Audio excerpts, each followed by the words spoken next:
Hello, everybody. Welcome back. Um, let's see. Where's my chat room here, Scott? I don't know what happened to it. Just looking for the chat, everybody.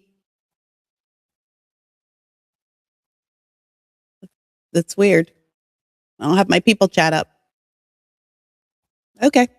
Well, hello everybody. Welcome. I don't know where you are watching this. Perhaps on YouTube, perhaps on Facebook, perhaps on X. We X is our main streaming platform. So if you would like to go over there, you can join us at Kira Davis or the Orange Report OC. Just Orange Report OC. Sign up for the Substack at Orange Report on. Just search Orange Report, the Orange Report on Substack, or search my name. Whatever, all this stuff will come up. Today, we're going to talk about California public schools and why they are collapsing, and I think it's time to end them. Sorry to be controversial. It really shouldn't be controversial at this point, but I do want to just talk about a couple of things before we get to the public school issue. Trump's coming to LA today. Trump's going to be in California. I don't know if you felt a weird vibe today when you woke up. If you feel the ground shaking, that's that's POTUS coming in for a fundraiser at Trump International Golf Course in Los Angeles this evening. I guess he's on his way here right now, and I wasn't invited. I'm just here in Orange County, and we'll see. We'll see how much how much money he raises. I don't know that California is necessarily fertile ground for the Republican president to campaign on, but it's fertile ground for donations, which is another reason why we do this show, because we feel like so many people come to California to take our money. We have a lot of it here, take our productivity, but then when we have California issues, we just are left alone. On the national scale, if you're a Republican, the national Republicans are going, well, California's never in play, and we're not going to waste our time or money there. So we're just always going to keep losing because no one has the courage or the foresight to make a play for California. But when they want our money, they come, right? All of them, Mike Johnson, um, uh, any of the federal, I've even seen Brandon Gill around here, fundraising. When Matt Gaetz was in Congress, he was here a lot. He did marry a Californian, but everybody comes out here to fundraise. But then when we need some help, everybody's like, "Oh, that's what you guys are just getting what you voted for." So I don't know what Trump's intentions are towards California. I don't think this is an intention based visit. This is a fundraiser visit. But I really do wish that the federal Republican Party, the National Republican Party, would make a play for this state instead of leaving it, because everything, it's a hole in the bucket. You know what I mean? It's a hole in the bucket. So the bucket's just going to keep draining until you plug up the hole, but we got to make a play for it. Now, I do feel like whatever he's got going on with Spencer Pratt here, whatever this partnership is, it hasn't really come to full fruition what Spencer's going to be doing, if anything, in conjunction with the administration. But I do think that that's a step in the right direction. But I think if the Republican Party wants to be serious about protecting America from the rise of the DSA, you better come here and plug up this hole in this bucket here in California. And let's see, Scott, go to the last clip here. Let's play this Carl DeMille before we start talking about public schools, because I want people to be aware of what's going on. A lot of you understand that we have the voter ID initiative. It has cleared. It's going to be on the ballot in November. And we knew that was going to happen, but a lot of people worked really hard. But we were very confident that it was going to find its way to the ballot. However, we also knew that they would play games with the wording of the ballot measure. They do this all the time. But one of the things that a lot of Californians don't understand is that the language that ends up on your ballot measures, whatever it might be, gas tax or this voter ID initiative, that language is ultimately approved by the Attorney General. This is why it's really important for you to get out and vote for Michael Gaetz for Attorney General. My friend and I are going to go walking for him tomorrow. We're going to drop off some literature, maybe knock on some doors. And I would suggest, now he opened his volunteer office last week. I think it was in Tustin. And so there is an office for the Michael Gates campaign. As you know, he's on the golden ticket with Steve Hilton, Gloria Romero, Herb Morgan. And I think they added Jennifer Hawkes to that ticket for treasurer, another office you might not be thinking of, but need to vote for. And, but one of the things that I always tell people about Michael Gates as the attorney general is it's not just a matter of criminal prosecutions. We want crime prosecuted. Our AG will help with that, of course. But you have to understand that the AG has a lot of power, even with these ballot measures. What gets passed, what doesn't, because the language can change your vote. We found that out in the Prop 6. Was that Prop 6? That was the gas tax a few years ago. Lordy, there's so many props, but we found that out. We didn't want the gas tax. They gave it. They shoved it down our throats illegally. We put a ballot measure on the ballot to rescind it, and they played so many games with the language that people who thought they were voting no were actually voting yes. This is why I do a voter guide for every general election, and I tell you what your yes vote means, and I tell you what your no vote means. So we've got the voter ID measure on the ballot as was predicted. It has a 75% approval rate here in California, 75% across the board. This is completely bipartisan because you know what? Democrats, they don't like Republicans and they think Republicans cheat. So they don't want Republicans to cheat. So they want voter IDs. And we Republicans, we know that the Democrat Party cheats here in California and in other places. So we want voter ID. I think that mutual suspicion is just fine. It works just fine. We're all on the same page here. So let's go ahead and play this message from Carl DeMaio over at Save California. And he's also an assemblyman. And Carl is giving us a little bit of warning here. California Attorney General Rob Bonta, and let me tell you why. Carl DeMaio, chairman of Reform California and a proponent of Prop 39, the voter ID initiative, a bipartisan solution to restore trust and confidence in our elections. But the Attorney General, Rob Bonta, is corrupt. He is trying to rig the election against Prop 39 by changing the title on our initiative at the last moment. He changed it from Voter Identification Initiative to Prohibit Citizens from Voting. Absolutely biased and untrue. He's trying to manipulate voters into voting no on something that they support, voter ID.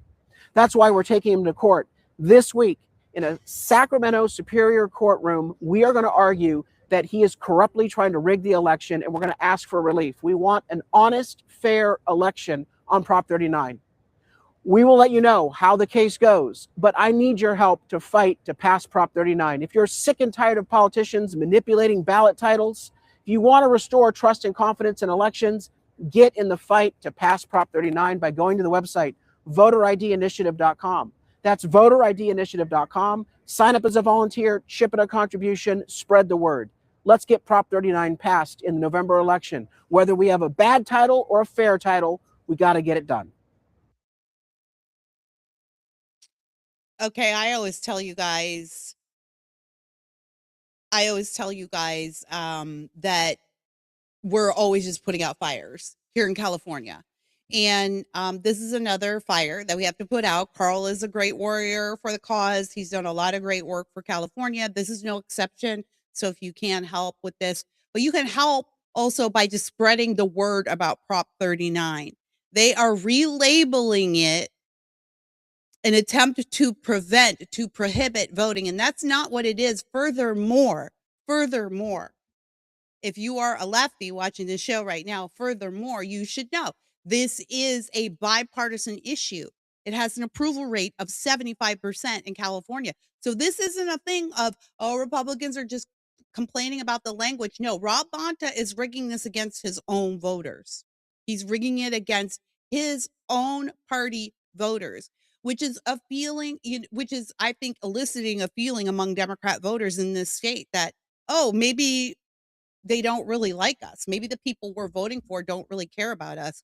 A lot of Democrats found that out the hard way during the fires. I think a great example is that woman who confronted Gavin Newsom. Do you remember that in Pacific Palisades?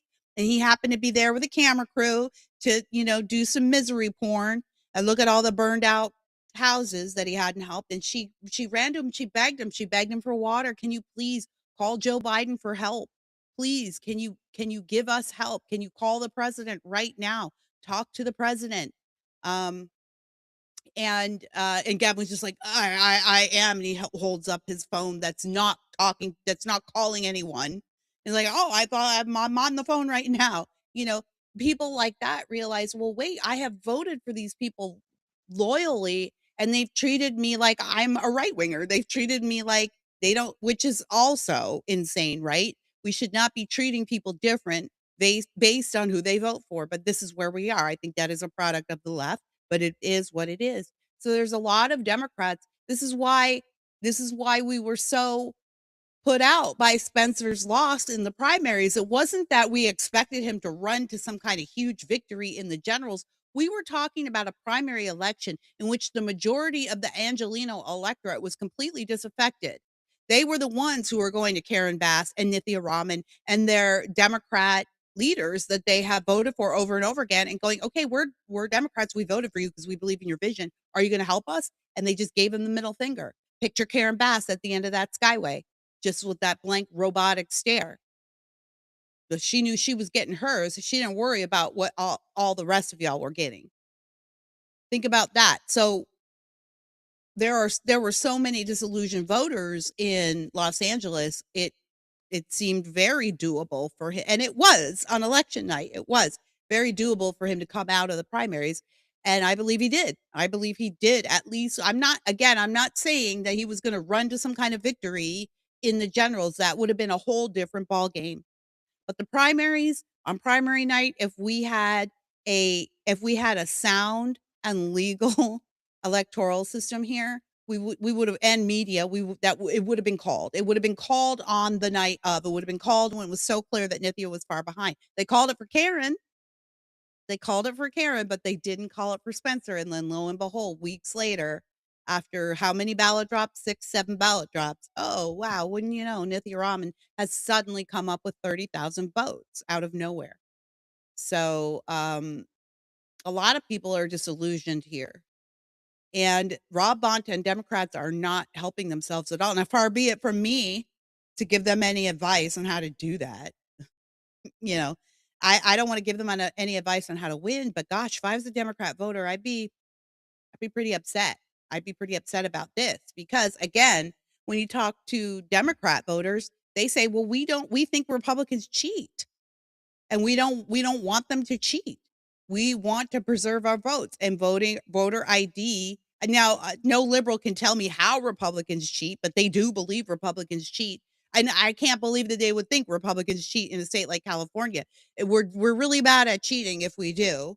But fair enough. I mean, I'm all for skepticism. I think everybody should exercise a healthy skepticism. Voter ID works the same way on both sides. The only reason you wouldn't want it is because you want to cheat.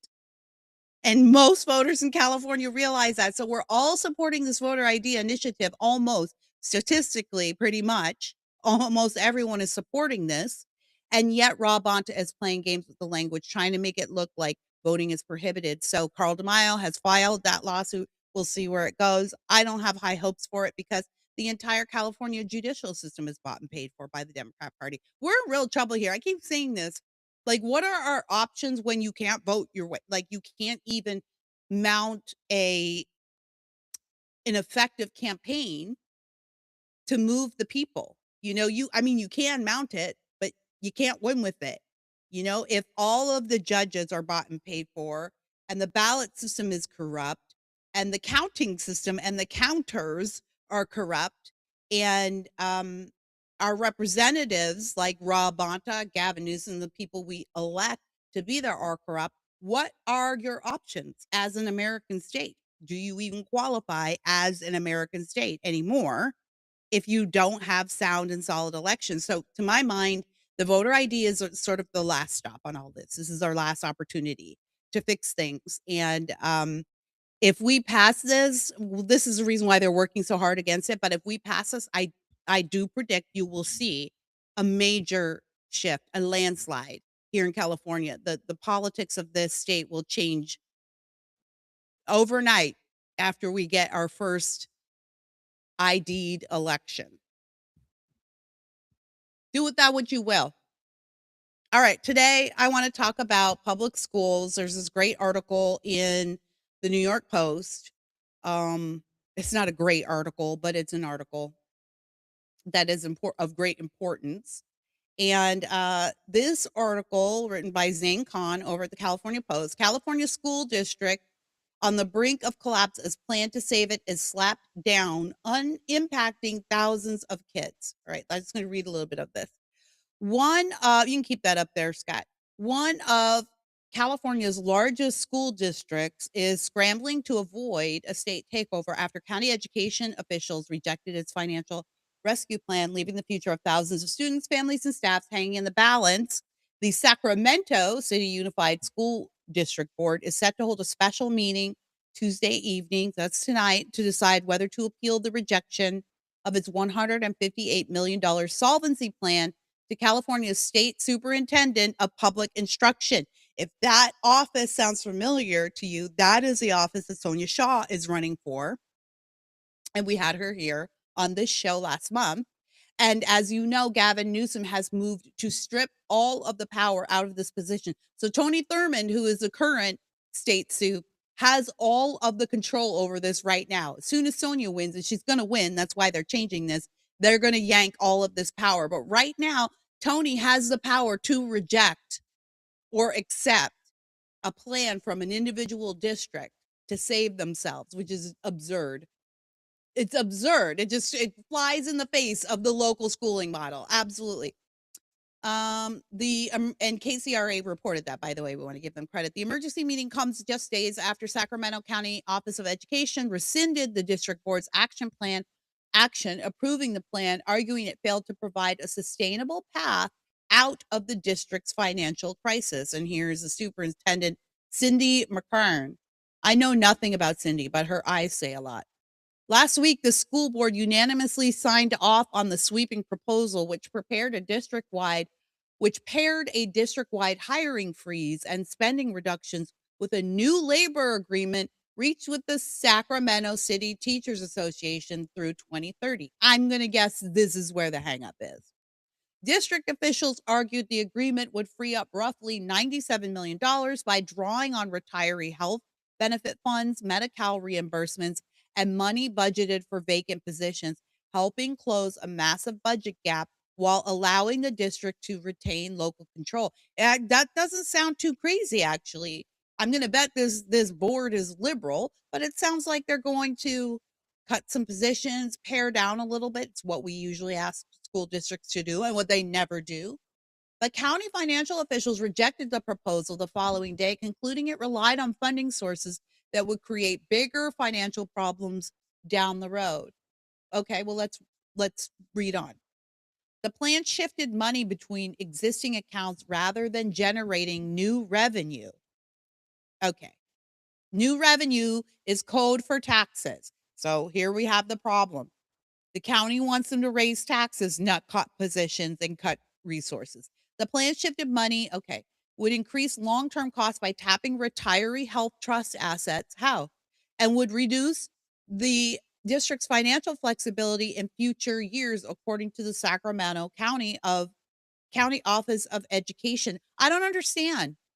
How would it increase long-term costs if you're tapping the retiree's own health trust assets? The money's there.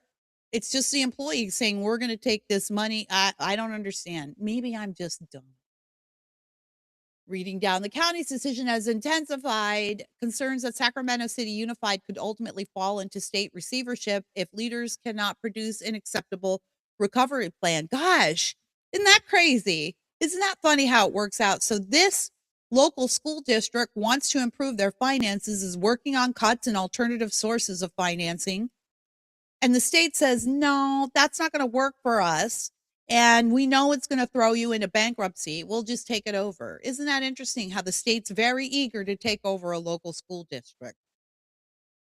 Teacher union leaders blasted the county's decision, accusing state-appointed financial advisors of failing to help the district after months of oversight. It's very frustrating. These experts have been here helping our district for about 8 months, and they have not come up with real solutions, and they've not made good proposals, and they have not given clear information about where our district really stands financially. Sacramento City Teachers Association President Nikki Davis Malevsky said they're always hyphenated.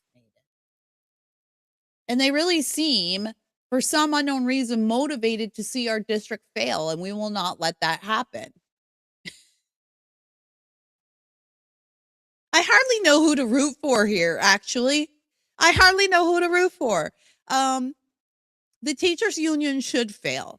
The teachers union is probably the biggest reason why all of this is happening in the first place. So I don't know that I want to root for them. But then to me, it's clear that the county is really rooting for a state takeover, which of course is related to more red tape, more bureaucracy, bigger government, which California loves big government. Not sure who to root for here. I think I'll root for the students. County Superintendent of Schools Dave Gordon defended the rejection, arguing the proposal depended on borrowing from funds already earmarked for other obligations rather than creating genuine savings. All right, that seems like a decent counter argument. Many of the funds that they were proposing to put forward to solve the deficit are not new monies, they were borrowed. Okay, we don't want new money.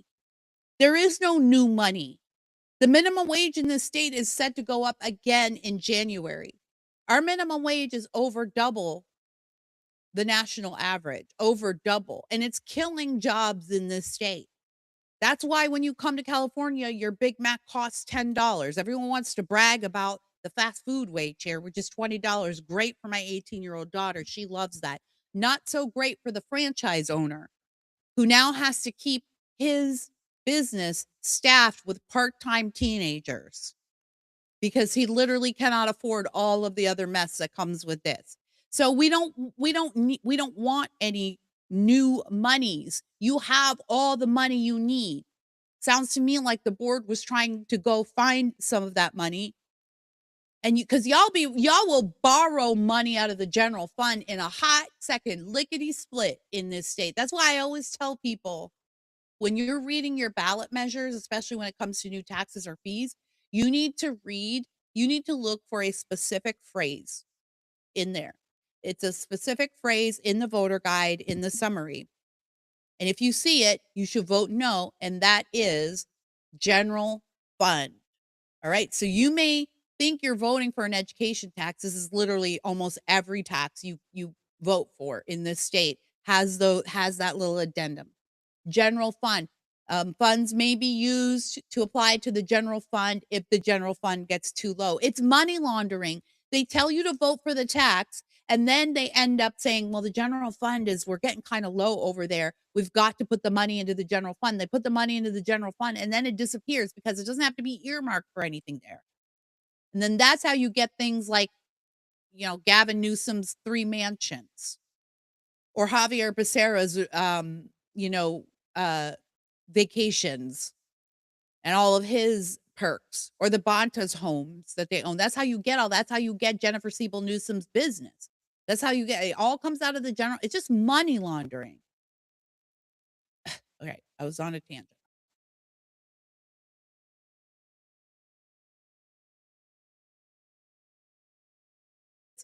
That they offer. Okay, but the teachers union was saying we're okay with shifting this money, right? Did I read that correctly? All of those things are not new money. They would have to be repaid, not just in their base amounts, but in the lost interest. You guys never repay us for the money you take. You never repay us. Tuesday's special meeting will focus solely on whether the board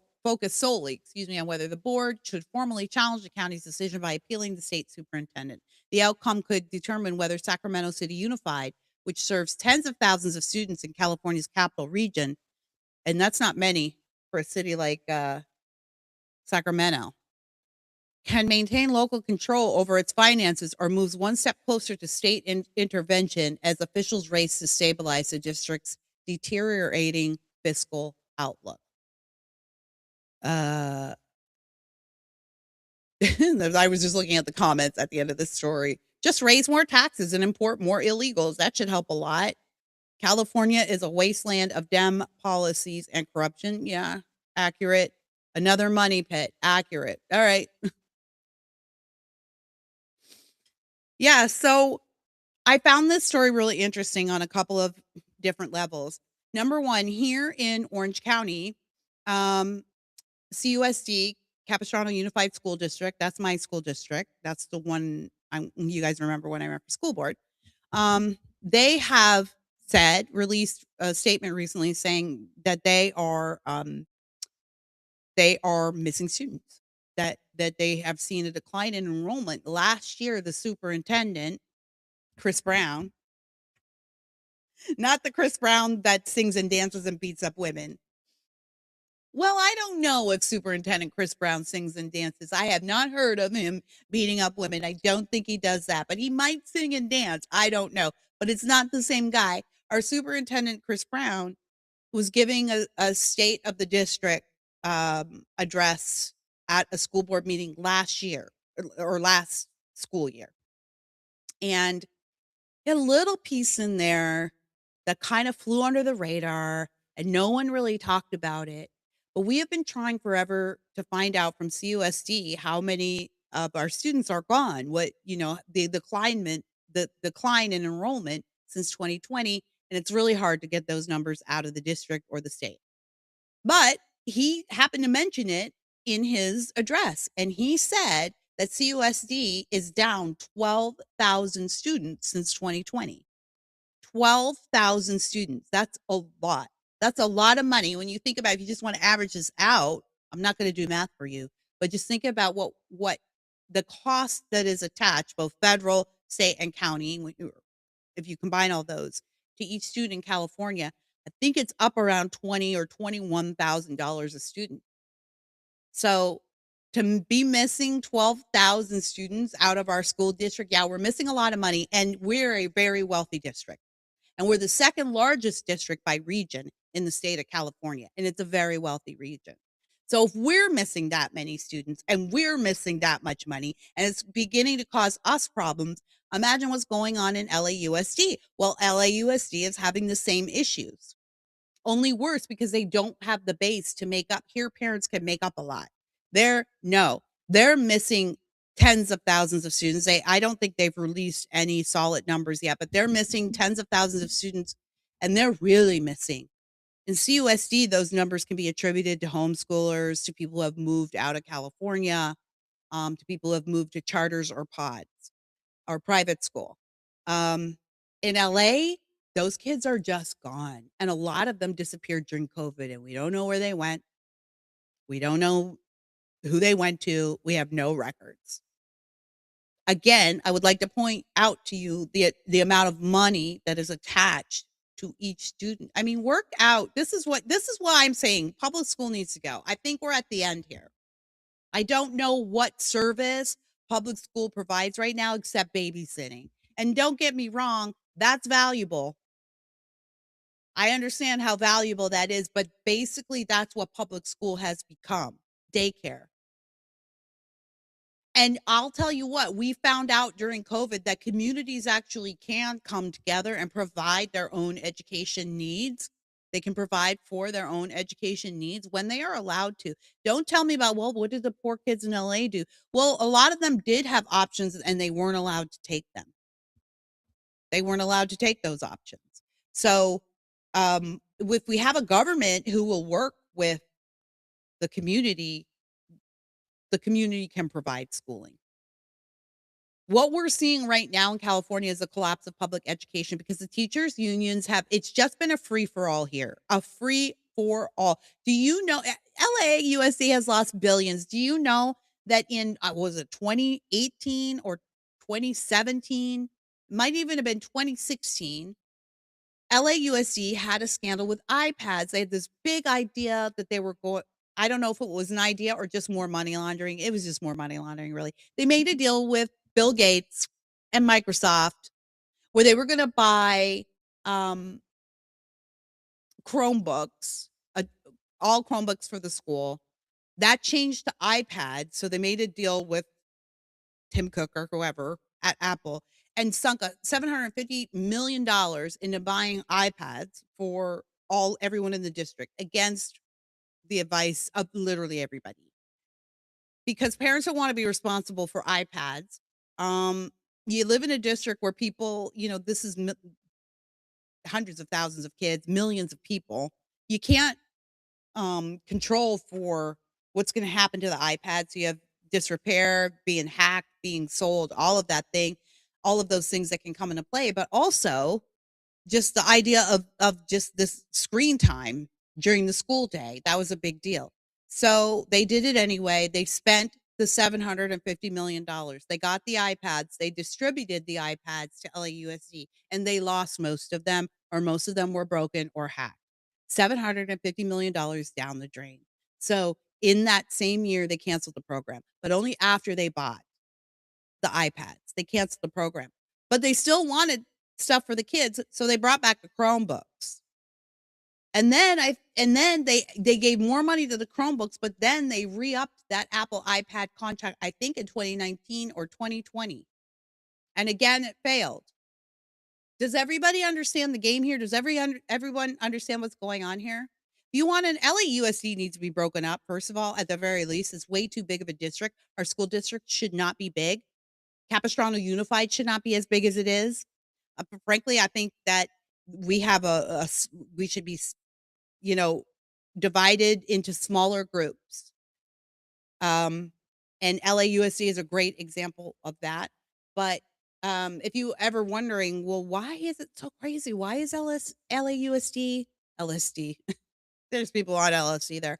Why is LAUSD so crazy? Well, let me tell you something.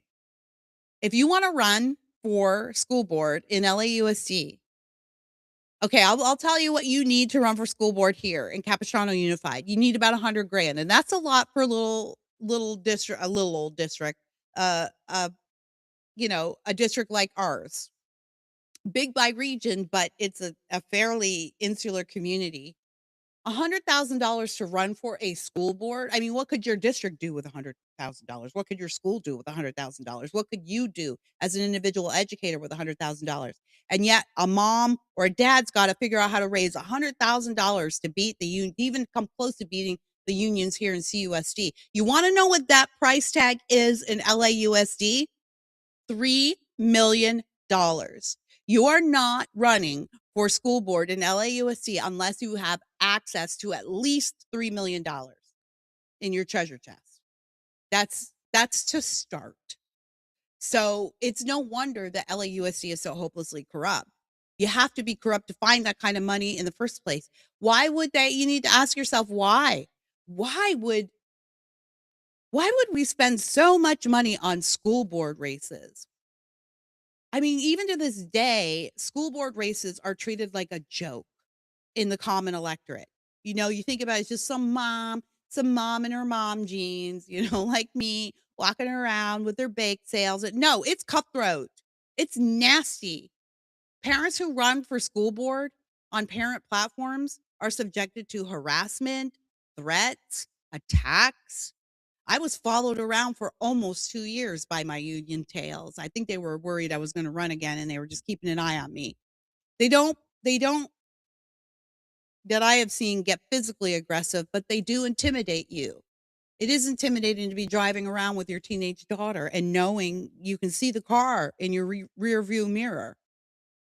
Or going to Starbucks and you see them pull into Starbucks and you see them sitting there taking pictures of you while you order your frap.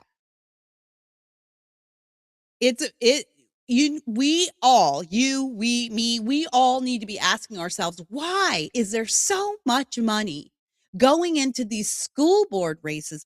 Ostensibly, you parents should really be the only ones really worrying about it. I mean, I think everybody should. Don't get me wrong. I'm not suggesting that that's the best way. Everyone should worry about what's going on in your school board. It affects your property taxes. It affects the life in your community. But one would think that these are issues that are really only important to parents of school age children. So why do we have to spend this much money on these races? Because your kids are valuable. You don't understand how valuable your children are to these people until you start digging into the money. You always ask where the money goes. Follow the money always. If it takes $3 million to run for school board in Los Angeles, that's because they think your kids are very valuable and they're going to fight to the death for your kids. In some cases, now you pair that with other infringements on parental rights here in California. Like if you don't affirm the LGBTQ cult, if you don't affirm your kid who wants to transition, CPS will come and take your kid out of your safe home where they are loved and put them in a foster care system that is basically a sex trafficking system aided by the government. They'll put them in there. Isn't that interesting? Think about Javier Becerra, who's running for governor right now on the Democrat platform. Have you been following Steve Hilton's threads? You need to follow him on X. I don't care if you are going to vote for him or not. Follow, because he has unearthed this huge scandal. It's not scandal. Coming out of the migrant housing facilities in Los Angeles, where they were putting the migrant children during the Biden administration. Javier Becerra was ostensibly in charge of those children, but most of them are missing. Most of them were just let go without any follow-up. We don't know who they went to. We don't know what happened to them. Where are those kids? Why isn't anyone really concerned about those kids? Steve actually has testimony. Someone reached out to him in the comment section, and then he was like, wow, I need to follow up on this. There are victims of Becerra's migrant housing facilities here in California who were trafficked out of the housing facilities. They were specifically and with knowledge released to predators, and then they were enslaved. Those people are giving Steve Hilton their testimonies right now. You can go see it. You can judge for yourself. Don't believe me. Go judge for yourself. Okay, so all of that, all of what I'm telling you, the curriculum in our schools, the weird trans curriculum that's been affecting our schools, the erosion of parental rights on purpose, Javier Becerra, who has disappeared literally thousands of children, and then the immense cost of actually running to represent your own school board in your own community. Put it all together, and what does it add up to? They're coming for our children because they know. Let's sing it, Whitney. I believe the children are our future. She was prophesying. The children are our future, and they know that, and that's why they want to get them early. That's why here in California, they will teach your kindergartner about masturbation, genitals. Yes, they will. I know some of you are out there. Oh, Kira. Yes, they will. Don't tell me, oh, Kira. Don't give me that. You haven't seen the curriculum. You haven't seen the children reciting the curriculum. And you won't see it because you're not going to go look. It's so far-fetched in your mind. You just think every Republican who is talking about this kind of stuff is just, well, we just hate liberals, or we just hate Hillary Clinton or Gavin Newsom or whoever, because you hate Donald Trump so much. You think that everybody else is like you. You think that we must have it out for just one single person, and that we believe that one single person holds the key to all happiness in the country, because that's how you believe, because you don't understand government and how it works or how it's supposed to work. You're projecting onto us, right? But we don't operate like that on this side, and certainly not the parents in this parental movement like me. We know our stuff. We go do the research. We pull the public records requests, the FOIA requests. We go to the meetings. We interview the teachers, the union reps, the government reps. We know what's going on, and we've seen this with our own eyes. They come for the kindergartners because that's the most impressionable age, and you should be suspicious when Governor Gavin Newsom gets up there and says, we need to expand to pre-K. Why? Why on earth there's nothing valuable about sending your 3-year-old to school.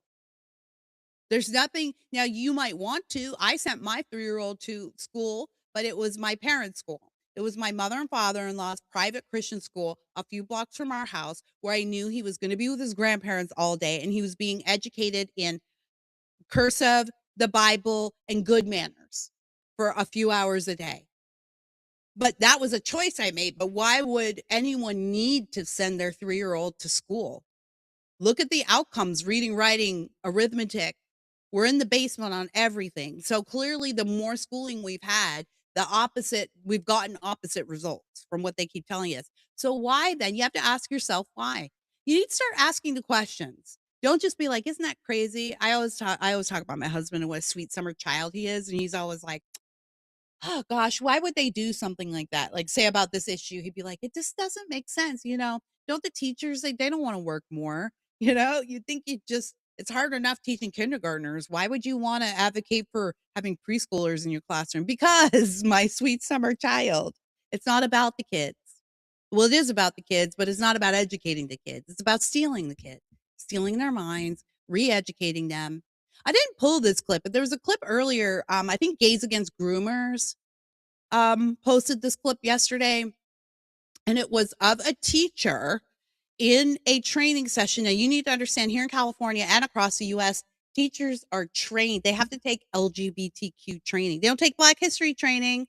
They don't take women's history training. They don't take local history training. They don't take training on government and the Constitution. They take training on LGBTQ issues. There's no such thing as an LGBTQ issue that doesn't have to do with sex. Because that's all it is. That's all it is. That shouldn't be offensive to you. That's all it is. What is the other marker of LGBTQ? What is it? It's not right. I know a Black person when I see one. I know a Chinese person when I see one. I don't always know a gay person when I see one.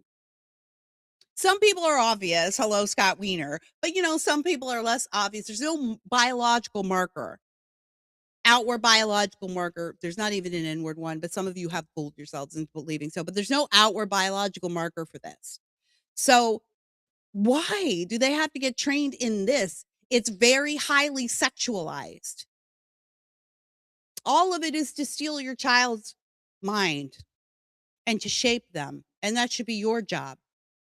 And there was a time when I fought for public school. I even ran for the public school here. I even ran to represent our parents on the school board. And the union made sure I didn't get there. Now, we did flip the board, but as you've heard me say on the show before, that means nothing if the board does not work for the values that we flipped it for, right? So we're still waiting on a few things from them that we really wanted, especially a parental notification policy to help defend us against the state. We still don't have that. Don't ask me what's going on with the board. I don't know. Every time you reach out to them and ask, they say, we're doing stuff behind the scenes, like a bunch of Democrats. We're doing stuff behind the scenes. Still haven't seen anything, but just because you voted in Republicans doesn't mean you can take your eye off the ball. Nothing personal, friends on the board, nothing personal, okay? Because I know that you guys like to take things personally. It's not personal. I'm thinking about the children, and I'm thinking about who's coming for our kids. And you guys know better, excuse me, you guys know better than anybody. Because you're on the inside, you're in those closed sessions, you know better than anybody that they're coming for these kids. I think it's unconscionable to not do everything you can to stand in the way between this evil and our children. But we have handed over the public education, despite, and those are criticisms for my Republican board, right? At least they're the women who are representing the Republican side, the right side on our board, at least they're decent people. Do you know what I mean? I might not agree with the way that they're handling business on the board, but they're not gross people. I'll tell you that much. They don't hate kids. I'll tell you that much. That much I can guarantee you. And yet we have handed over the public education system to people who seem to hate children. This woman from the Teachers Association on Gays Against Groomers, they carried her clip. It wasn't their clip. They carried it. But she was talking about how it's important to get to these kids in second and third and fourth grade. Because that's when they're most impressionable. She said it. I'm not rephrasing. She said it. And she talked about how she did a presentation in a classroom in Texas. And after the presentation, 5 third graders went to the principal's office and came out. 5. These are not statistics. That's not statistical. That's indoctrination. Then I want you to look at the outcomes of public school. I don't know what it's like in your area, but here in California, we are last in everything. We are graduating kids who can't read, who can't write, forget cursive, that's gone, can't write, can't form full sentences, don't understand how governance works, don't understand how government works. They know nothing. Half the kids we graduate can't even speak English. Here in the state of California, we are dead last in everything. It's so bad that our UC system, University of California, has begged the governor to bring back SATs because they need some standards for the incoming classes. They cannot educate the amount of idiots who are coming through the schools at this point. Sorry to be direct. We're graduating idiots. We're graduating idiots. I graduated two very intelligent and hardworking students out of CUSC, out of the California public education system, by the skin of my teeth. It was not without a lot of work and angst on our part and prayer and deprogramming. We did a lot of deprogramming when they came home from school, a lot of having to go through the ideas. I would always encourage my kids to think about the ideas. We would talk about some of the topics that would come up in school. I would ask questions. Think about, draw this out to its logical conclusion. Deprogramming. That's what we had to do. Parents shouldn't have to do that. I had the time to do it. I didn't have the finances to finance a private school. We didn't have that here, and a lot of people don't in California. That's on purpose too. But that, I would say, my daughter graduated last year in 25, and I would say, parents, that's probably the last of the decency you're going to get out of the California system, public school system. It's desperate here.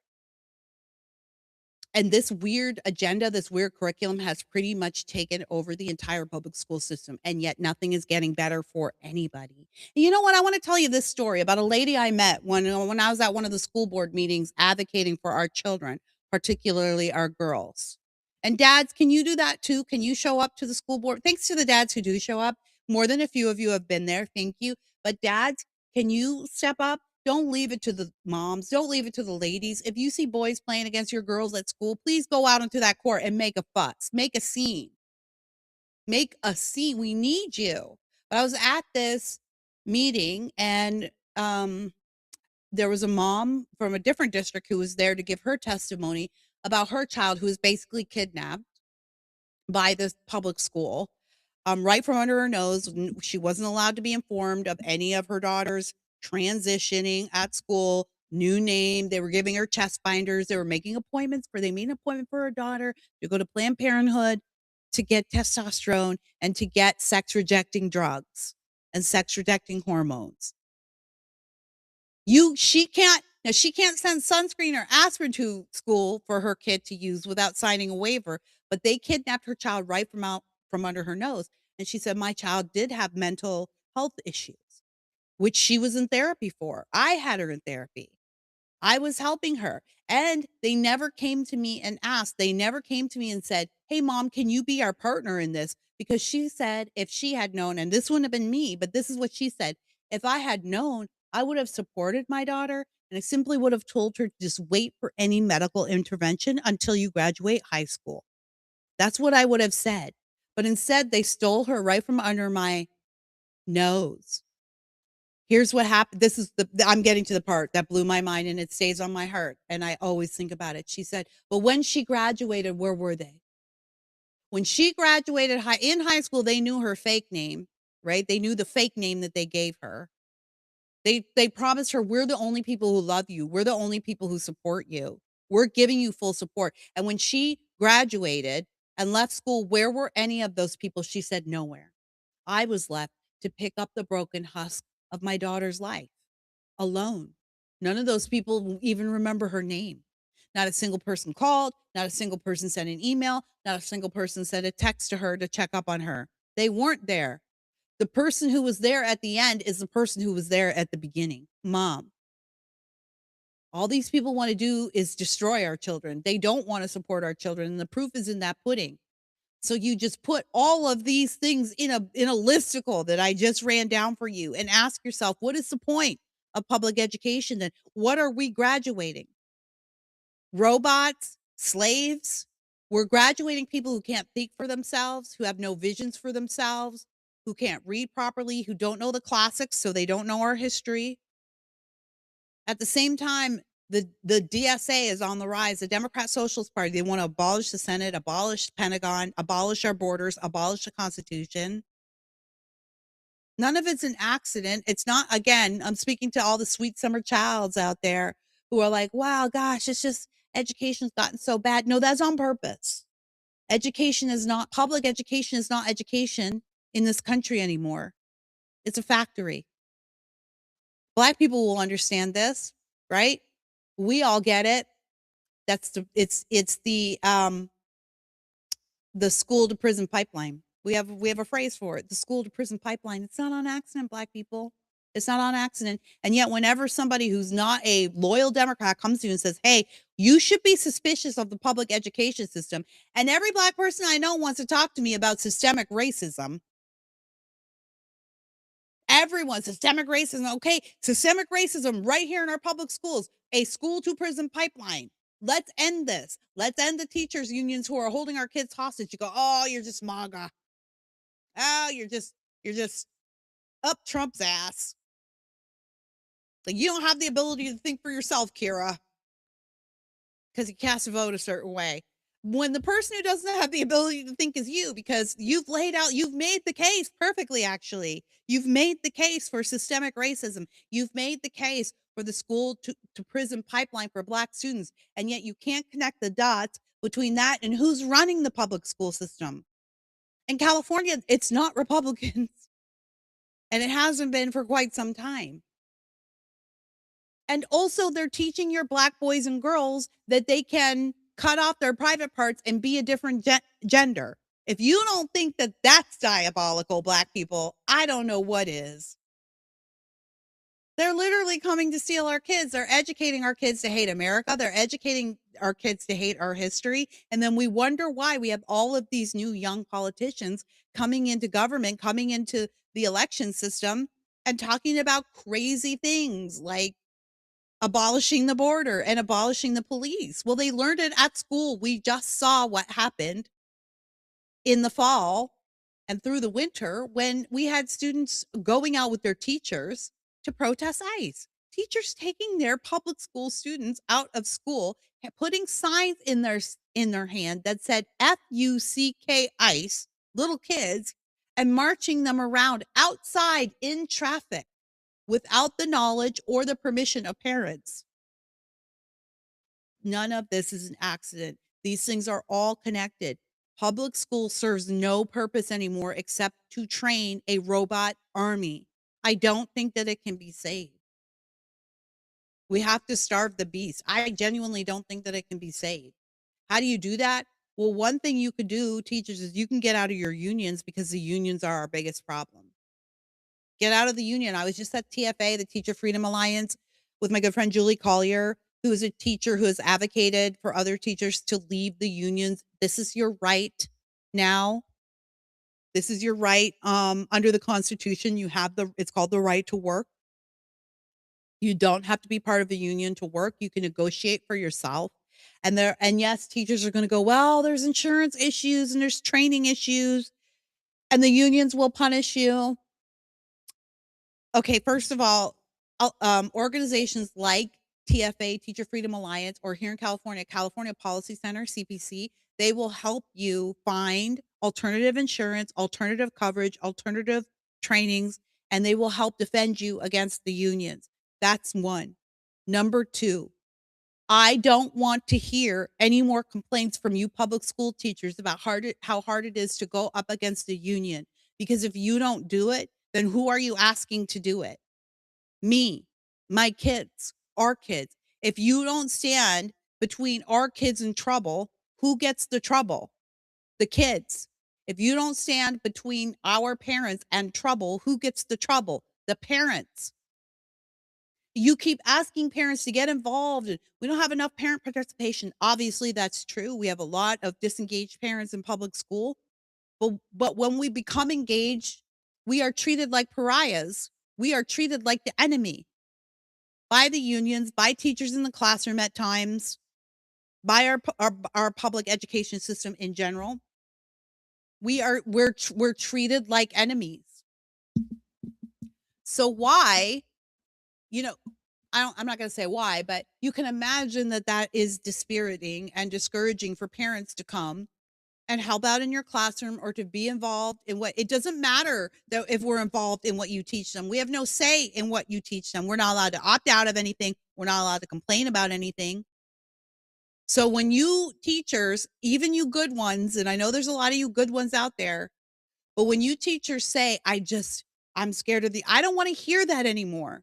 Because guess what? The rest of us are too. Why are you any different than the rest of us? Why are you any different than my kid? Why are you any different than me? We're all suffering because of the teachers union. You're the only one that has the power to make a difference here by disinvesting, divesting, by getting out. And you have the option. And will it be hard? Yes. And maybe will you have to change careers? Yes. But my friends, this is war now. And the victims here are our children. The victims aren't you. You're not the victim. The children are the victims. So I'm no longer feeling very supportive or compassionate towards even the good teachers who say the unions make it difficult for us. You are the only one who can break the union at this point. It's just you. You have to get out. You have to get out. And we break the teachers union, perhaps we could save public school, but I don't think it's a model worth saving. I actually think it's a very dangerous model. And schooling should be local. And by local, I mean state and county and even by town. Let's go back to the one-room schoolhouses. You know why? I can already hear some of you out there watching going, well, then everybody's teaching everything different. Something is different in every, that's not necessarily true. We have had localized schooling in the past and we do have some standards. But also, sure, that's the problem, isn't it? Some of these kids are actually going to compete and you don't want them to. Because I'll tell you what, if we get to go to a local schooling model and you put my community of Ladera Ranch and we have a local school model up against, I don't know, pick any area of LA up against an inner city area of LA, our kids are probably going to outperform them. Yeah, because we have more resources, but we also have more parents who are involved and engaged. And, we have more people who are inclined to teach classical values, classical liberal education, classical liberal curriculums here. Yeah, yeah. And that's why they always want to outlaw homeschool. It's not because the kids get weird. We think the kids are weird because we're like, oh, kids are supposed to be, like other kids. We think that the only way kids can socialize is with other kids their own age, which is probably a bad idea. It's best to socialize across the strata. But yeah, they don't like the homeschoolers create competition that the public schools can't keep up with. And the homeschoolers show how education is supposed to go and how easy it is to actually educate your child properly and to create a good citizen if you put even the smallest amount of effort into it. So, of course, yeah, you will see those inequities, but maybe more parents will be inclined to be involved in their education. Or maybe the parents who aren't inclined to be involved in education involve their children in other things, other aspects that are good for society. For instance, maybe some of those kids go to trade school programs. Does every kid need to graduate, understanding calculus? Probably not. But these are issues that states can take care of. And the other thing is, if you go to a local model, then a state like California, you don't have to worry about a state like California infecting your community because you'll have local control over. But right now, the way it is, we're just a sieve. Everything that we do here bleeds out into the rest of the country. And that's why you people in red states are seeing this. Oh, everyone thinks Oklahoma's a red state. My friend Julie is from there. She's like, no, it's not. It's not. But people turn away because they're like, we don't have to worry about Oklahoma. Listen, the enemy never sleeps. They never stop. That's our problem too. We're always taking our eye off the ball. So public education, I think, is a detriment to American society right now. Things we can do right now because I'm not an idiot. I know we're not going to end public education tomorrow, but things we can do right now to fix the public education boondoggle and all the federal subsidies. That's what Linda McMahon has been trying to do with the Department of Education. They've already closed a number of things. They've already pared down the office. I think the office has moved to be housed under the DOJ, which was a better choice, but it needs to be closed altogether because I don't think it'll be good to have it under the DOJ when a Democrat takes office. And then teachers, you will play the biggest role in this. You can be the heroes. You can be the warriors. You're always telling us how you care about our kids and you guys we're all supposed to be just like teachers are the greatest in society. They do the greatest job. They do the hardest job. I hate that. I don't buy it. You volunteer for the job. Thank you for doing it. Appreciate it. Like, definitely, I appreciate it. I'm not trying to say that, but like, I pay you for it, right? I pay you for it. You're not doing it for free.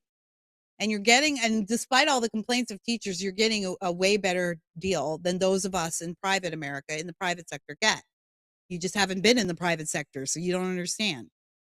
So you can help us. You can help our kids. You can be the hero by divesting from the teachers union and saying, I'm not going to participate in this slow and steady kidnapping of our children into a factory system that just churns out more slaves and more robots and more prisoners and more idiots. I'm not going to do it. I'm going to negotiate for myself. I'm going to negotiate for my students on my own. And I am going to make sure that I can do my job to the fullest without being hamstrung by the union. And if that means leaving the union, then that's what I'm going to do. You need to leave the union. I don't want to hear any more excuses. If you can't do it, get out of teaching. You don't even have to get out of teaching. I can guarantee you there's a ton of pods and homeschool programs and private programs across the country that would take a credentialed teacher and be glad for it. And you could sleep better at night. But I'm not compassionate anymore to teachers who complain about their unions. Get out then. Or don't look at me and tell me I'm supposed to be the one fighting for you and you won't even fight for our kids. You won't even fight against the monster you see every day. You expect me to do it, and I'm not in the union, and I don't know all the things that go on in there. And I haven't voluntarily chosen to give them my money every month and every year to do things that I don't like. I haven't voluntarily chosen that. You have. You're the only one that can get out of this. So I just think it's time to implode the public education system, period, and watch America fly. Watch Americans take off. There's a better way to do this. Now, I know some of you are panicking if you're on the liberal side and you're listening to me, you're going, Kira wants our kids to be dumb. They are dumb already. Have you looked at our outcomes? Have you looked at the results, the stats? Don't talk to me about this because you don't. You don't look at the information. You just believe the talking points, beep, beep, beep, like a robot, beep, bop, boop. You don't look at, and then if you do, you just do a quick search, and then you just stop on what confirms your worldview.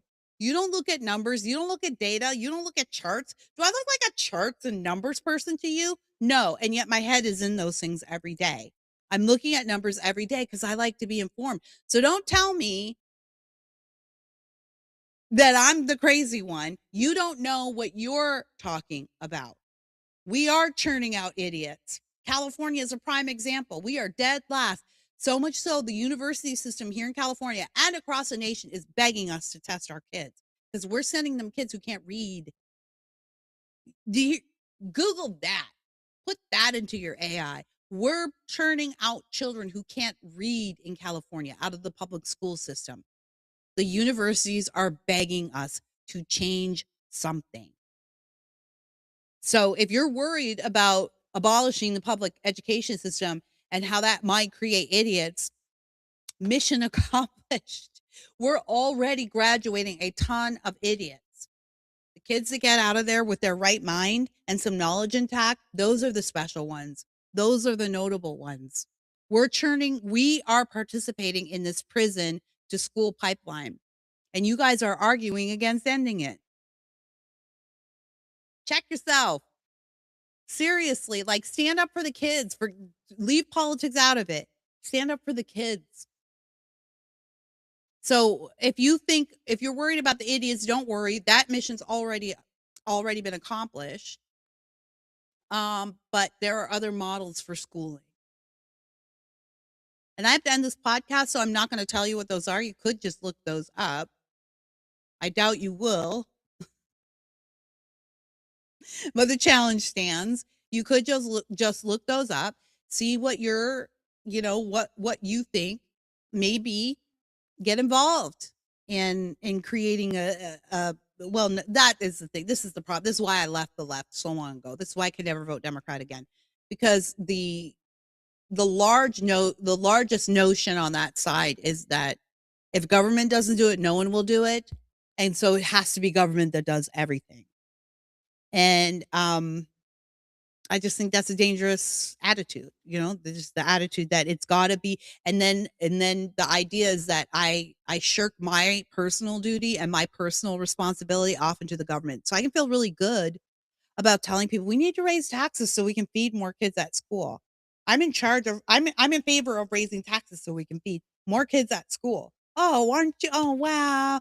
Aren't you so compassionate? And then you go on your way and you don't know what's going on in school, what kind of food they're being fed, where the tax money went, how much of the money actually did go to the schools in the classrooms, what the food is like.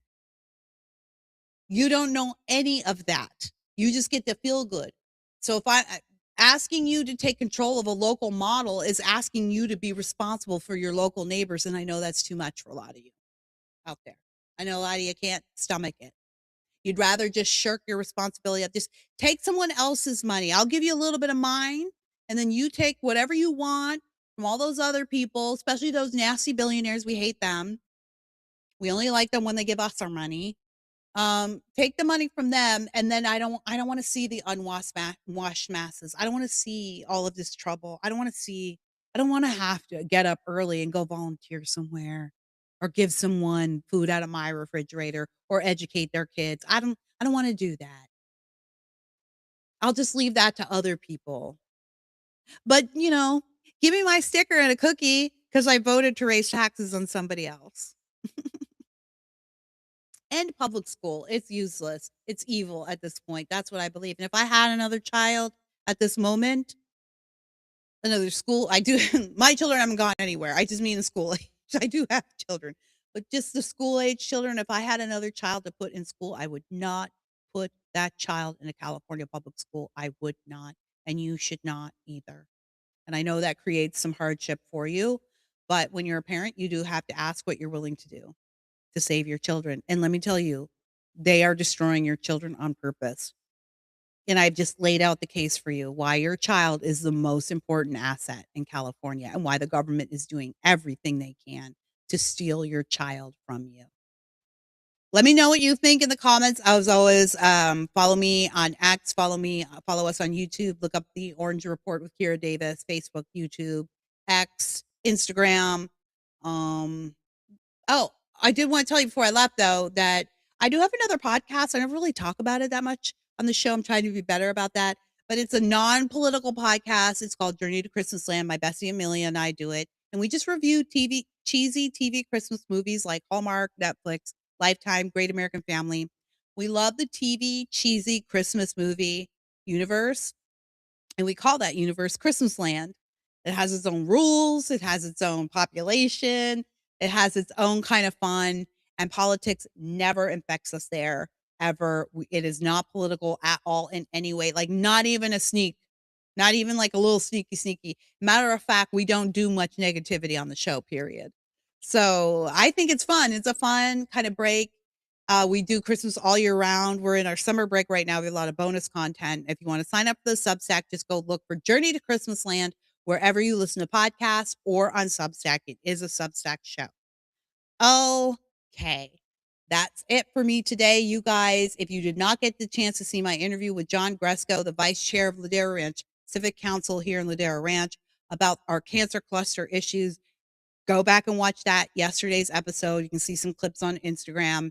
But he had some pretty alarming things to say and some pretty interesting notes to make about the crisis that we're in. He definitely taught me some things.